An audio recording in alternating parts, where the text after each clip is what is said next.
Hello everyone, ಹೇಗಿದ್ದೀರಾ ಎಲ್ಲರೂ? I hope everyone is doing good. ಇವತ್ತು ಈಸಿ ಆ್ಯಂಡ್ ಕ್ವಿಕ್ಕಾಗಿ ಯಾವ ಥರ ಮಶ್ರೂಮ್ ಬಿರಿಯಾನಿ ಮಾಡೋದು ಅಂತ ನಾನು ಯಾವ ಥರ ಮಾಡ್ತೀನಿ ಅಂತ ಹೇಳ್ಕೊಡ್ತೀನಿ, ಬನ್ನಿ. ಸೊ ಆಲ್ರೆಡಿ ಎಲ್ಲರಿಗೂ ಎಲ್ಲ ಥರ ಬಿರಿಯಾನಿಗಳು ಇವಾಗಂತೂ ಗೊತ್ತಿದೆ. ಸೊ ಇದು ಸಿಂಪಲ್ ಆ್ಯಂಡ್ ಈಸಿ ಮೆಥಡ್.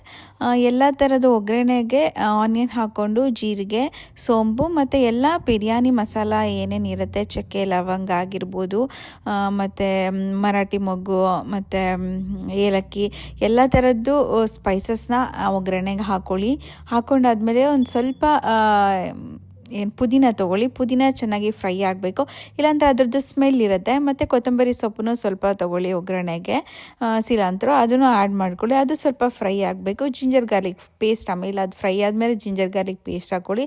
ಅದನ್ನು ಸ್ವಲ್ಪ ಅದರ ಹಸಿ ವಾಸನೆ ಹೋಗೋ ತನಕ ಹುರ್ಕೊಳ್ಳಿ. ಸ್ವಲ್ಪ ಗೀ ಹಾಕ್ಕೊಳ್ಳಿ. ಗೀ ಮತ್ತು ಸ್ವಲ್ಪ ಬಟರ್ ಆ್ಯಡ್ ಮಾಡಿದ್ದೀನಿ ನಾನು. ಅದನ್ನು ಇಲ್ಲಿ ತೋರಿಸಿಲ್ಲ, ಕೆಲವೊಂದು ಸ್ಕಿಪ್ ಆಗಿಬಿಟ್ಟಿದೆ. ಸೊ ಸ್ವಲ್ಪ ಬಟರ್ ಆ್ಯಡ್ ಮಾಡ್ಕೊಳ್ಳಿ, ತುಂಬಾ ಟೇಸ್ಟಿ ಆಗಿರುತ್ತೆ ಅದು. ಮತ್ತು ಇದಕ್ಕೆ ಮೇಯ್ನಾಗಿ ಸ್ವಲ್ಪ ಜಾಸ್ತಿ ಕಸ್ತೂರಿ ಮೇಥಿ ಹಾಕ್ಕೊಳ್ಳಿ, ತುಂಬಾ ಚೆನ್ನಾಗಿರುತ್ತೆ ಟೇಸ್ಟ್. ಕಸ್ತೂರಿ ಮೇಥಿ ಹಾಕ್ಕೊಂಡು ಸ್ವಲ್ಪ ಫ್ರೈ ಮಾಡ್ಕೊಳ್ಳಿ. ಒಂದು 2 ಟೊಮೆಟೊ ಹಾಕ್ಕೊಳ್ಳಿ, ಮೀಡಿಯಮ್ ಸೈಜ್ ಟೊಮೆಟೊ, 2 ಟೊಮೆಟೊ ತೊಗೊಳ್ಳಿ. ಇದೊಂಥರ ತುಂಬ ಟೇಸ್ಟ್ ಕೊಡುತ್ತೆ, ಚೆನ್ನಾಗಿರುತ್ತೆ. ಅದು ಸ್ವಲ್ಪ ಸಾಲ್ಟ್ ಹಾಕ್ಕೊಂಡು ಅದನ್ನು ಬೇಯಕ್ಕೆ ಬಿಡಿ. ಆವಾಗ ಸ್ವಲ್ಪ ಚೆನ್ನಾಗಿ ಸ್ಮ್ಯಾಶ್ ಮಾಡ್ಕೋಬೋದು, ಬೇಯುತ್ತೆ ಚೆನ್ನಾಗಿ ಸಾಲ್ಟ್ ಹಾಕ್ಕೊಂಡ್ರೆ. ಸೊ ಚೆನ್ನಾಗಿದೆ ನೋಡಿ, ಈ ಥರ ಮಾಡಿಕೊಂಡು ಸ್ವಲ್ಪ ನಾನು ಹಿಂಗೆ ಹಾಕೋತಿದ್ದೀನಿ ಇಲ್ಲಿ. ಏನಕ್ಕೆ ಅಂತ ಹೇಳಿದ್ರೆ, ಸ್ವಲ್ಪ ಅದು ಡೈಜೆಷನ್ ಎಲ್ಲ ಆಗೋದು ಸ್ವಲ್ಪ ಪ್ರಾಬ್ಲಮ್ ಆಗುತ್ತೆ ಈ ಥರ ಬಿರಿಯಾನಿ ಮಸಾಲ ಎಲ್ಲ ಹಾಕೋತೀವಲ್ವ. ಸೊ ಮಶ್ರೂಮ್ ಸ್ವಲ್ಪ ಡೈಜೆಷನ್ ಕಷ್ಟ ಆಗೋರಿಗೆ ಸ್ವಲ್ಪ ಹಿಂಗು ಹಾಕ್ಕೊಂಡ್ರೆ ಸ್ವಲ್ಪ ಡೈಜೆಷನ್ಗೆಲ್ಲ ಒಳ್ಳೆಯದು ಅನ್ನೋ ಉದ್ದೇಶಕ್ಕೋಸ್ಕರ ಹಿಂಗು ಹಾಕೋತಿದ್ದೀನಿ. ಅದಾದಮೇಲೆ ಮಶ್ರೂಮ್ ಚೆನ್ನಾಗಿ ಇಟ್ಕೋಬೇಕು. ಮಶ್ರೂಮ್ನ ನಾನಿಲ್ಲಿ ಸಾಲ್ಟ್ ಮತ್ತು ಸ್ವಲ್ಪ ಸೋಡಾ ಹಾಕಿ ವಾಶ್ ಮಾಡಿ ಇಡ್ತೀನಿ, ಮತ್ತು ಸ್ವಲ್ಪ ಹೊತ್ತು ನೀರಲ್ಲಿ ಹಾಕಿ ಬಿಟ್ಟಿರ್ತೀನಿ. ಅದು ನೀಟಾಗಿ ವಾಶ್ ಆಗಬೇಕು. ಸ್ವಲ್ಪ ಕರ್ಡ್ ಹಾಕ್ಕೊಂಡಿದ್ದೀನಿ ಇಲ್ಲಿ ನೋಡಿ. ಕರ್ಡ್ ಹಾಕ್ಕೊಂಡು ಚೆನ್ನಾಗಿ ಕಲಸಿ ಉಪ್ಪು ಹಾಕಿ ಅದನ್ನು ಬೇಯಕ್ಕೆ ಬಿಡ್ತೀನಿ ಸ್ವಲ್ಪ ಹೊತ್ತು.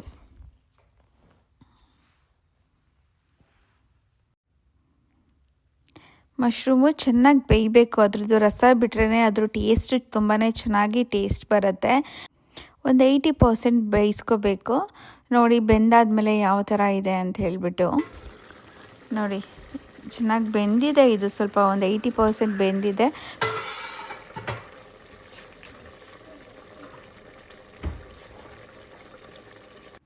ಸೊ ಬೆಂದಾದ್ಮೇಲೆ ಚಿಲ್ಲಿ ಪೌಡರ್, ನಿಮ್ಗೆ ಎಷ್ಟು ಬೇಕು ಸ್ಪೈಸಿ, ಖಾರ ತಿನ್ನೋರಾದರೆ ಖಾರ ಹಾಕ್ಕೊಳ್ಳಿ, ಖಾರ ಕಮ್ಮಿ ಆದರೆ ಕಮ್ಮಿ ಹಾಕ್ಕೊಳ್ಳಿ. ಕೊರಿಯಾಂಡರ್ ಪೌಡರು, ಧನಿಯಾ ಪೌಡರ್ ಹಾಕ್ಕೊಂಡೆ. ಮತ್ತು ಬಿರಿಯಾನಿ ಮಸಾಲ, ನಿಮಗೆ ಯಾವುದು ಇಷ್ಟ ಆಗುತ್ತೋ ಬಿರಿಯಾನಿ ಮಸಾಲ, ನಾನು ಪ್ಯಾಕೆಟ್ದೇ ಯೂಸ್ ಮಾಡ್ತಾಯಿದ್ದೀನಿ. ಬಿರಿಯಾನಿ ಮಸಾಲ ನಿಮ್ಗೆ ಯಾವ್ದು ಇಷ್ಟ ಆಗುತ್ತೆ ಅದನ್ನು ನೀವು ಯೂಸ್ ಮಾಡ್ಕೊಳ್ಳಿ. ಒಂದು 2 ಸ್ಪೂನ್ ಬಿರಿಯಾನಿ ಮಸಾಲ ಹಾಕ್ಕೊಳ್ಳಿ. ಚಕ್ಕೆ ಲವಂಗ ಎಲ್ಲ ಹಾಕ್ಕೊಂಡಿರ್ತೀವಲ್ಲ, ಸ್ಪೈಸಸ್ ಎಲ್ಲ.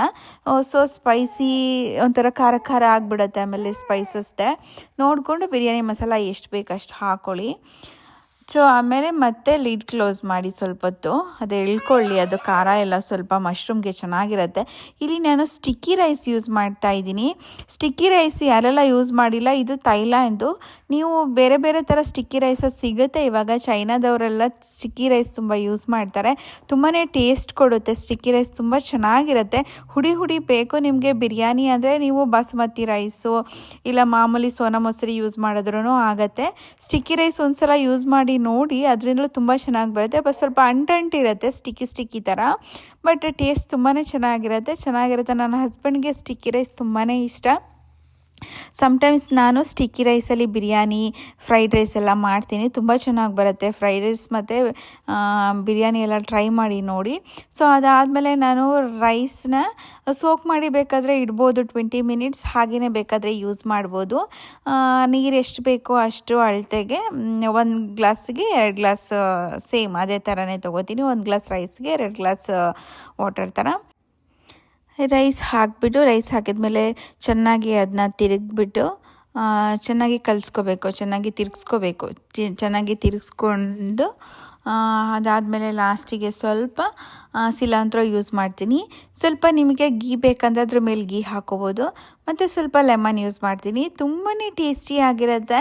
ನೀವು ಟ್ರೈ ಮಾಡಿ, ಬೇಗ ಕ್ವಿಕ್ಕಾಗಿ ಮಾಡ್ಕೋಬೋದು. ಬೇಕೋ ಈಗ ಬಿರಿಯಾನಿ ತಿನ್ನಬೇಕು ಅನ್ನೋರಾದರೆ ಕ್ವಿಕ್ಕಾಗಿ ಈ ಥರ ಇದನ್ನು ಟ್ರೈ ಮಾಡಿ ನೋಡಿ. ಕ್ವಿಕ್ಕಾಗಿ ಆಗುತ್ತೆ, ಬೇಗನೆ ಆಗುತ್ತೆ, ತುಂಬಾ ಟೇಸ್ಟಿ ಕೂಡ ಇರುತ್ತೆ. ಐ ಹೋಪ್ ನಿಮ್ಗೆಲ್ಲರಿಗೂ ಇದು ರೆಸಿಪಿ ಇಷ್ಟ ಆಗಿರುತ್ತೆ ಅನ್ಕೋತೀನಿ. ಇಷ್ಟ ಆಗಿದ್ರೆ ಒಂದು ಲೈಕ್ ಮಾಡಿ, ಕಮೆಂಟ್ ಮಾಡಿ, ಯಾರೆಲ್ಲ ಟ್ರೈ ಮಾಡಿದ್ದೀರಾ ಹೇಳಿ ನನಗೂ ಖುಷಿ ಆಗುತ್ತೆ.